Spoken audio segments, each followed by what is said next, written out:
इनके पास क्या road map है? कोई रोड मैप नहीं है। ये सिर्फ एक चीज ये चाहते हैं कि किसी न किसी तरह इलेक्शन को डिले करें। इसलिए नहीं कि इन्होंने मायशत को उठा देना है, ये इसलिए डिले करना चाहते हैं कि ये खौफजदा हैं इलेक्शन से। इनको डर लगा हुआ है कि जब भी इलेक्शन होंगे इन्होंने हार जाना है, तो अपने आप को बचाने के लिए ये मुल्क को तबाह कर रहे हैं। क्योंकि इन्होंने इलेक्शन में हार जाना है, इसलिए ये इलेक्शन नहीं कर रहे हैं और ये इलेक्शन डिले करेंगे। और मैं ये समझता हूं कि ये अक्टूबर में भी इलेक्शन करवाएंगे। कोई ना कोई इलेक्शन कमीशन इनके साथ मिला हुआ है, एक बड़ा बददियानतदार आदमी है, वो इनके साथ मिला हुआ है और वो इनको तरीके से बताएगा कि कैसे इलेक्शन डिले किया जा सकता है। इसी इलेक्शन कमीशन ने जब सुप्रीम कोर्ट जब गए सुप्रीम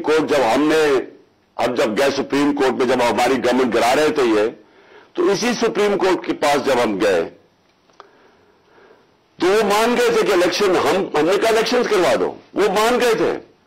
इस इलेक्शन कमीशन ने वहां जाके कहा कि जी मैं 7 महीने तक इलेक्शन नहीं करवा सकता और उसकी बेसिस पे इलेक्शन नहीं हुए। आइन, पाकिस्तान का आइन कहता है कि इलेक्शन कमीशन को सारा वक्त तैयार होना चाहिए 90 दिन में इलेक्शन करवाना। और मैं ये समझता हूं कि ये पूरी कोशिश करेगा इनके साथ मिलकर कि किसी ना किसी तरह ये इलेक्शन खींचे। इनको कोई पाकिस्तान की फिक्र नहीं है, क्योंकि इनके पैसे बाहर पड़े हुए हैं। रुपया गिरता है, इनके पैसे डॉलर में, इनकी दौलत में इजाफा होता है। इनको कोई फिक्र नहीं है कि अगर मुल्क नीचे जाता है तो इन्होंने तो फिर बाहर चले जाना है।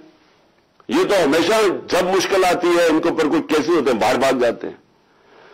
तो लेकिन मेरा जो सवाल है कि कौन जिम्मेदार था इसका? किसने एक चलती हुई हुकूमत जो अच्छी बनी, जो मैं खुद आपको बता रहा हूं, ये आप इकोनॉमिक सर्वे ऑफ पाकिस्तान में देख सकते हैं कि हमारी परफॉर्मेंस क्या थी। मैं नहीं अगर कह रहा तो आप खुद देख सकते हैं।